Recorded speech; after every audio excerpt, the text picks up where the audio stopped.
গত 5ই আগস্ট বৈষম্য বিরোধী ছাত্র আন্দোলনের মুখে পদত্যাগ করে দেশ থেকে পালিয়ে যান সাবেক প্রধানমন্ত্রী শেখ হাসিনা। এরপরই কুষ্টিয়া মডেল থানায় হামলা, অগ্নিসংযোগ ও লুটপাট চালায় দুর্বৃত্তরা। লুট করে নিয়ে যায় বিপুল পরিমাণ অস্ত্র ও গোলাবারুদ। স্থানীয় ছাত্র জনতার সহায়তায় লুট হওয়া আগ্নেয়াস্ত্র, গুলি ও টিয়ার শেল উদ্ধার করে পুলিশের কাছে হস্তান্তর করেছেন বাংলাদেশ সেনাবাহিনী। সেগুলোর মধ্যে রয়েছে 35টি আগ্নেয়াস্ত্র, সহস্রাধিক গুলি ও tear shell. As far as I have collected, we have rescued total 35 weapons, but এখানে বলা উচিত যে এগুলো সব কিছুই ফাংশনাল না। আপনারা দেখতে পারবেন যে partially damaged weapons are also there. কিছু বার্নড আছে, কিন্তু সিঙ্গেল গান ব্যারেল, ডাবল গান ব্যারেল আছে। কিছু ফাংশনাল রয়েছে এবং কিছু পার্শিয়ালি ড্যামেজড। আর কিছু আপনারা দেখতে পাচ্ছেন পিস্তল অ্যামুনিশন 7.62 মিলিমিটার কিছু অ্যামুনিশন রয়েছে। তো এগুলো হচ্ছে আমাদের যতগুলো অস্ত্র উদ্ধার এবং অ্যামুনিশন উদ্ধার করেছে এগুলোর মধ্যে এগুলো হচ্ছে ইনক্লুডেড। বৃহস্পতিবার সকালে সেনাবাহিনীর পক্ষে ক্যাপ্টেন লাম ইয়ানুল ইসলাম পুলিশ সুপারের কার্যালয়ে এসব অস্ত্র ও গোলাবারুদ জমা দেন। এগুলো হচ্ছে বেসিক্যালি হারিয়ে গিয়েছিল আমাদের গত 5 আগস্ট যে ঘটনাটা ঘটেছিল, আপনারা সবাই জানেন। তো এই অস্ত্রগুলো অ্যামুনিশন যা দেখতে পাচ্ছেন আমাদের সামনে, এগুলো হচ্ছে অগ্নিকাণ্ডের কারণে কিছু কিছু জিনিস হারিয়ে গিয়েছিল, খোয়া গিয়েছিল।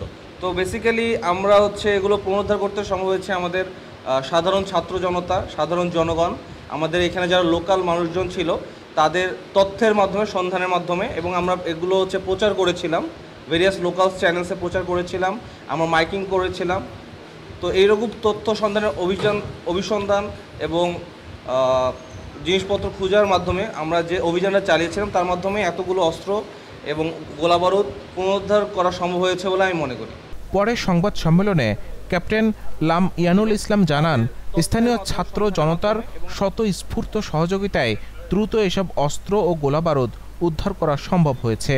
আলহামদুলিল্লাহ এখন পর্যন্ত যা হারিয়েছে আমরা পেয়েছি, এবং এরপরেও যদি আমরা কোনো কিছু পেয়ে থাকি সেগুলো হচ্ছে যে এরকম যেগুলো পুড়ে গিয়েছিল এটা পেতে পারি। বাট যা আমাদের হারিয়ে গিয়েছিল আমরা ইমিডিয়েটলি আর বলেন আর যাই বলেন না কেন আমরা এগুলো পুনরুদ্ধার করেছি।